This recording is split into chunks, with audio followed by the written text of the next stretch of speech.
త్రిశంకుడు యాగ నిర్వహణకు అవసరమైన ఋషులను ఆహ్వానించే ప్రయత్నంలో వశిష్ఠపుత్రులను కలిశాడు. మీ తండ్రి గారు నా ప్రార్థనను నిరాదరించి యజ్ఞం చేయడానికి నిరాకరించారు. విశ్వామిత్ర మహర్షి ఆ కార్యం చేయడానికి అంగీకరించారు. మీరు యజ్ఞంలో పాల్గొని నన్ను దీవించండి. మా జనకులు నిరాకరించిన కార్యం మాకు నిషేధించదగినదే. ఒక క్షత్రియుడు యాజకుడుగా జరిపించే యజ్ఞం కాని యజ్ఞంలో మేం పాల్గొనడం జరగదు అన్నాడు వశిష్ఠపుత్రుడు శక్తి. త్రిశంకుడు అవమాన భారంతో తిరిగి వచ్చాడు. ఇతర బ్రహ్మవాదులను ఆహ్వానించడానికి వెళ్ళిన మంత్రి నిరాశగా తిరిగి వచ్చాడు. ప్రభు, విశ్వామిత్రుడు చేయించే క్షత్రియ యజ్ఞంలో పాల్గొనడం మహాపచారం అన్నారందరూ అన్నాడు మంత్రి. త్రిశంకు చక్రవర్తి జరిగిందంతా విశ్వామిత్ర మహర్షికి విన్నవించాడు. ఆయన ఆగ్రహంతో ఊగిపోయాడు.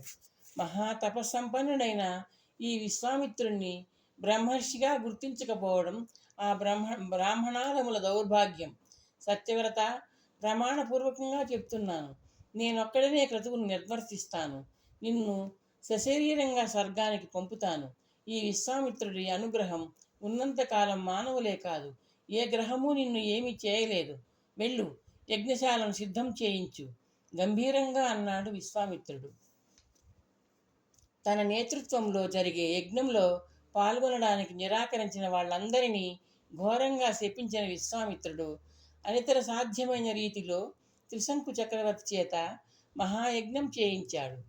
యజ్ఞ హవిర్భావాలను స్వీకరించడానికి అర్హులైన దేవతలందరినీ ఆవాహనం చేసి మంత్రపూర్వకంగా ఆహ్వానించాడు విశ్వామిత్రుడు. అసహజమైన విపరీతమైన సంకల్పంతో సాగిన ఆ యజ్ఞంలో హవిస్సులను స్వీకరించడం అసమంజసమని భావించిన దేవతలు రాలేదు. గురుదేవా, కర్తవ్యం ఏమిటి? ఆవాహనం ద్వారా ఆహ్వానించబడిన దేవతలు ఆగమించి హవిస్సులో భాగాలను స్వీకరించకపోతే యజ్ఞం సంపూర్ణం కాదు గదా అన్నాడు త్రిశంకు చక్రవర్తి నిరాశగా. విశ్వామిత్ర మహర్షి తన ఆహ్వానాన్ని మన్నించని దేవతల మీద ఆగ్రహంతో ఊగిపోతూ లేచి నిల్చున్నాడు. శృవం అనబడే యజ్ఞోపకరణాన్ని పైకెత్తి ఇలా అన్నాడు. సత్యవ్రత, ఆందోళన వలదు. నిర్వహణకు అవసరమైన బ్రహ్మ, ఉద్గాత, బ్రాహ్మణాంచసి, హోత, అధ్వర్యుడు, ప్రస్తోత, ప్రతిప్రస్థాత, పోత, మైత్రావణుడు, ప్రతిహర్త, అర్చావాకుడు, వాహకుడు, వేష్ట, అగ్నిద్రుడు, సుబ్రహ్మణ్యుడు, గావస్థుతుడు, ఉన్నేత అనే ఆ షోడశ ఋత్విజులు లేనప్పటికీ నీ యజ్ఞాన్ని ఏకహస్తంతో విజయవంతంగా నిర్వర్తించాను. ఋత్విక్కులు రాకున్నా యజ్ఞం విజయవంతమైంది. దేవతలు రాకున్నా యజ్ఞం ఫలవంతం చేస్తాను. తమ దయ త్రిశంకుడు చేతులు జోడించి అన్నాడు. అత్యంత కఠోరమైన ఘోరమైన తపస్సు సాగించి సాధించిన తపోఫలాన్ని దారబోసి నిన్ను నీ శరీరంతో సహా స్వర్గానికి పంపిస్తాను. యజ్ఞేశ్వరుడికి నాకు ప్రణమిల్లి లేచి నిలబడు విశ్వామిత్రుడు గంభీరంగా అన్నాడు. త్రిశంకు చక్రవర్తి యజ్ఞేశ్వరుడికి విశ్వామిత్రుడికి నమస్కరించి లేచి నిలుచున్నాడు. విశ్వామిత్రుడు అరమోడ్పు కన్నులతో ధ్యానం చేశాడు. మెల్లగా రెప్పలెత్తి త్రిశంకు చక్రవర్తిని చూశాడు. సామాన్యులకు దుర్లభమైన సశరీర స్వర్గప్రాప్తి నీకు లభిస్తుంది. ఈ గాదిసుత విశ్వామిత్రుడి అఖండ తపశ్శక్తి అదృశ్య దివ్య విమానంలాగా నిన్ను స్వర్గానికి తీసుకెళ్తుంది.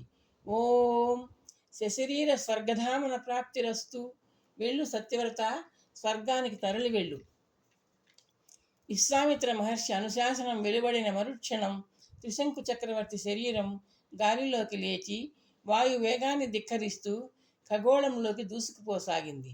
క్రిందకు చూస్తూ విశ్వామిత్ర మహర్షికి చేతులు జోడించాడు త్రిశంకుడు. విశ్వామిత్రుడు సగర్వంగా చిరునవ్వు చిందిస్తూ చేయిచ్చి దీవించాడు. త్రిశంకు చక్రవర్తి తారకాగ్రహ మండలాలను, సూర్యమండలాన్ని అధిగమించి స్వర్గం వైపు అమిత వేగంతో ప్రయాణిస్తున్నాడు. స్వర్గ సామ్రాజ్యం వైపు దూసుకు వస్తున్న త్రిశంకు చక్రవర్తి గురించి చారులు దేవేంద్రునికి తెలియజేశారు. దేవేంద్రుడు స్వర్గధామం చేరుకున్నాడు. దేవతలు, గంధర్వులు, సిద్ధులు సాధ్యులు అప్సరసలు అందరూ మానవ శరీరంలో స్వర్గాన్ని సమీపిస్తున్న త్రిశంకుడిని ఆశ్చర్యంగా చూస్తున్నారు. త్రిశంకుడు ద్వారం వద్దకు చేరుకున్నాడు. సహచర సమేతంగా దేవేంద్రుడు తనకు స్వాగతం పలకడానికి సిద్ధంగా ఉన్నాడని ఆయన అనుకున్నాడు. చేతులు జోడించి దేవేంద్రునికి నమస్కరించాడు. మహేంద్ర, మహాభాగా, నేను త్రిశంక చక్రవర్తిని. మహర్షి విశ్వామిత్రుల వారు యజ్ఞం ఆచరించి తమ తపశ్శక్తితో నన్ను సశరీరంగా స్వర్గానికి పంపించారు. స్వర్గవాసిగా నన్ను స్వీకరించి ఆదరించండి అన్నాడు. తెలుసు, నీ అసహజ వ్యామోహము, ఆ విశ్వామిత్రుడి అహంకార యాగము మాకు తెలుసు. నీ శరీరము పాంచభౌతికం. పైపెచ్చు నువ్వు శాపగ్రస్తుడివి. పృథివీ, నీరు, అగ్ని, గాలి, గగనం అనే పంచభూతాల సమ్మేళనంతో రూపొందించిన పాంచభౌతిక దేహులకు స్వర్గవాస యోగ్యత లేదు. స్వర్గద్వారాలు నీ కోసం తెరుచుకొనవు. పో, తిరిగిపో, తలక్రిందులుగా నీ భూలోకానికి తిరిగిపో అంటూ ఇంద్రుడు హస్తచాలనం చేశాడు. మరుక్షణం త్రిశంకుడు తలక్రిందులుగా వేళ్లాడుతూ మహావేగంతో భూమి వైపు కిందికి దూసుకుపోసాగాడు. ఆయన హృదయాన్ని, శరీరాన్ని భయము, ఆందోళన ఆక్రమించాయి. స్వర్గానికి భూమికి మధ్య భాగాన్ని చేరుకున్న త్రిశంకుడు విశ్వామిత్రుడిని ఉద్దేశించి బిగ్గరగా అరిచాడు. మహర్షి విశ్వామిత్ర, నన్ను రక్షించండి, రక్షించండి! ఇంద్రుని దుష్కార్యానికి ఆగ్రహించిన విశ్వామిత్రుడు త్రిశంకు చక్రవర్తి భూమిని చేరకుండా నిరోధించాలనుకున్నాడు. సత్యవ్రత, ఆగు, అక్కడే ఆగు అంటూ ఆజ్ఞాపించాడు. అఖండ తపశక్తి నిండిన విశ్వామిత్ర శాసనం పనిచేసింది. త్రిశంకుడు గగన మధ్యంలో తలక్రిందులుగా అలాగే నిలిచిపోయాడు.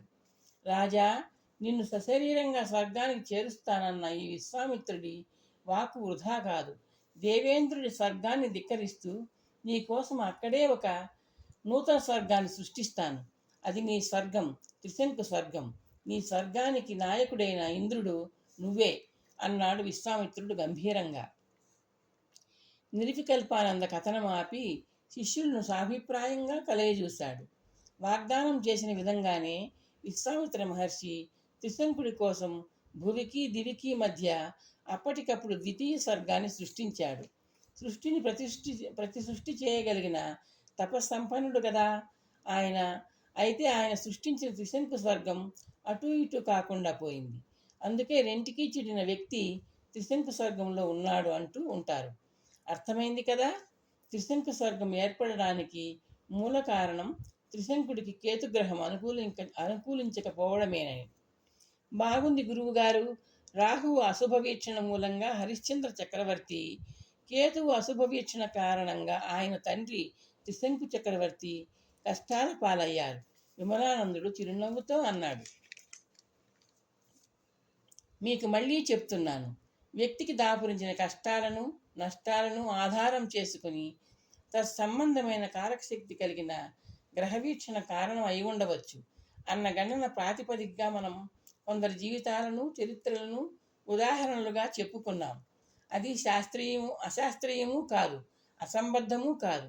నిర్వికల్పానంద వివరిస్తూ అన్నాడు. గురువుగారు, సమగ్రంగా ఆసక్తికరంగా మీరు శ్రవణం చేయించిన నవగ్రహ పురాణం మాకు పరమానందాన్ని కలిగించింది. సదానందుడు తృప్తిగా అన్నాడు. అంతేకాదు, నవగ్రహాల ఉనికి గురించి, ఆ దేవతల మహిమ గురించి మనకు చక్కటి అవగాహన కలిగింది. శివానందుడు అన్నాడు. నవగ్రహ పురాణం శ్రవణం చేశాక మన దేశంలోని నవగ్రహ ఆలయాలను దర్శించాలన్న కోరిక కలుగుతోంది. చిదానందుడు ఉత్సాహంగా అన్నాడు. గురువుగారు, నవగ్రహ ఆలయాల దర్శనానికి వెళ్దామా? విమలానందుడు అడిగాడు. అలాగే, వెళ్దాం. నిర్వికల్పానంద చిరునవ్వు నవ్వాడు. ఇప్పుడు నవగ్రహ పురాణ శ్రవణ ఫలశ్రుతి చెప్పుకుందాం. నవగ్రహ పురాణ శ్రవణము, పఠనము చేసిన మానవులకు నవగ్రహాల కరుణ పుష్కలంగా లభిస్తుంది. నవగ్రహ పురాణం ఇంతటితో పరిసమాప్తమైంది. ఓం ఆదిత్యాది నవగ్రహార్పణం. నవగ్రహ పురాణం సమాప్తం.